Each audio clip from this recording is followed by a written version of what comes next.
applications that you processed Yes. already, can you give us a time table in terms of how long the process take? How does it?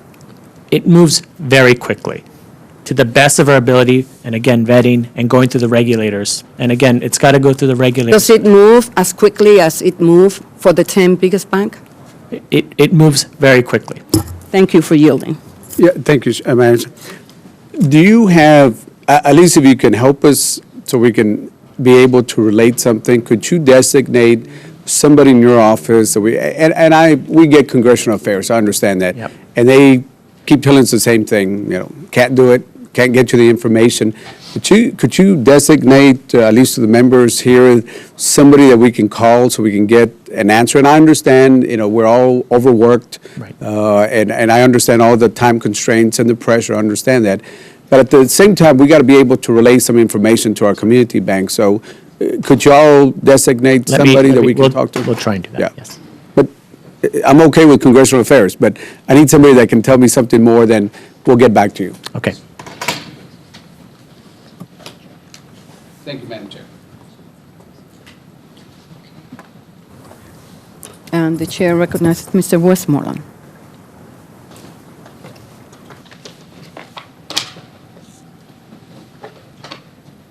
Thank you, Madam Chair. The mortgage-backed securities was supposed to be the wreck. The mortgage-backed securities was supposedly the wreck on the expressway.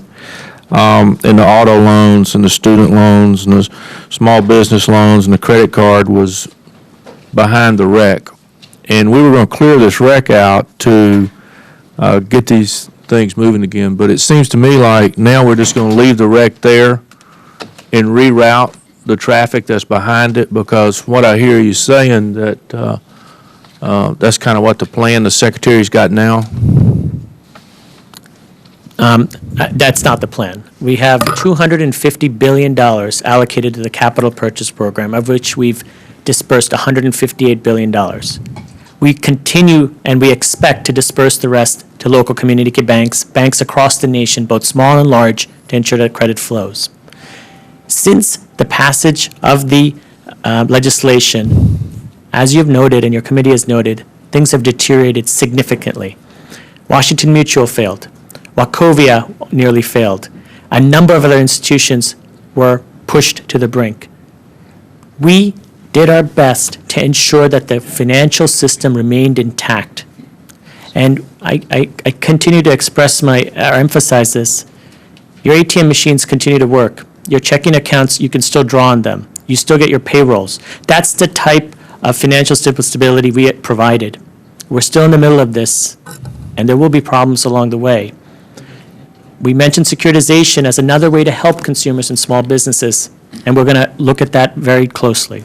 But these toxic loans, they were supposedly the cause of all this, and yet there's been, I feel like, very little done to help that situation. So, but I do have a list of questions from some of the banks that are on the courthouse squares in some of these small towns that I represent. And, Madam Chair, I would like to submit those to the witnesses if I could, and expect an answer to those that I can get back to my constituents on, because I don't have time to ask all of those questions to you. Got an objection. It's ordered. And, but the other, I just want to make sure that, let me just ask, is anything being done to consolidate the amount of regulators and the different regulators that go into banks today that is causing some of the problems? Is there anything underway right now to consolidate these regulators? Well, that would be something that Congress would have to do. Congress has given the authorities to different regulators to regulate different aspects of a particular institution or regulate different institutions. And so that would have to be a change that Congress would make if there's going to be a change in the regulatory structure. Okay. And Madam Chair, I would love to look into that to see if we can't do something to that. And so, but we are looking at mark-to-market.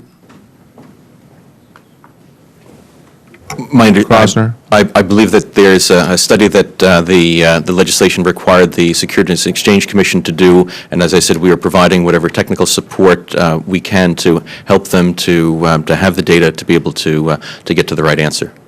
You know, when I was in business, small business guy, and you would call somebody and the only answer they would give you is, let me check on that for you. We called them the checkers. I feel like I'm dealing with the studiers today, in that everything that we ask either one of you, you are studying it. We need to get some advanced studies here and get these things out as soon as possible, because studying this situation is causing a lot of people a lot of grief. And so I hope that you can study these things as fast as you can to get some immediate help to small business, which is the backbone, as you may know, to our economy. Thank you, Madam Chair. Thank you. Ranking Member, you don't have any more questions? Well, let me take this opportunity again to thank you all, and I hope that you understand we are not here questioning your commitment, but at least on my end, I am here questioning your priorities. I hope that we are going to hear from you soon, the SBA loan facility to unfreeze the SBA secondary market that you mentioned before. And as soon as we come back, we will be reaching out to you, or you will be reaching out to us to see that something has been done. Yes. And with that, I ask unanimous consent. I hope that you get the message here, gentlemen. We are not pleased with your actions. And we need to have actions taken targeting small businesses, small banks, and that you work as fast and quick as you did with the 10 largest bank in our nation. Small community banks, independent banks, they must play a role in stabilizing the markets. And they are the one in our communities that are lending to small businesses, who at the end are the one creating the jobs that will get this economy growing again. Not the largest bank, not the big corporation, those small institutions in our community. With that, I ask unanimous consent that members will have 5 days to submit a statement and supporting materials for the record. Without objection, so ordered. This hearing is now adjourned. Thank you.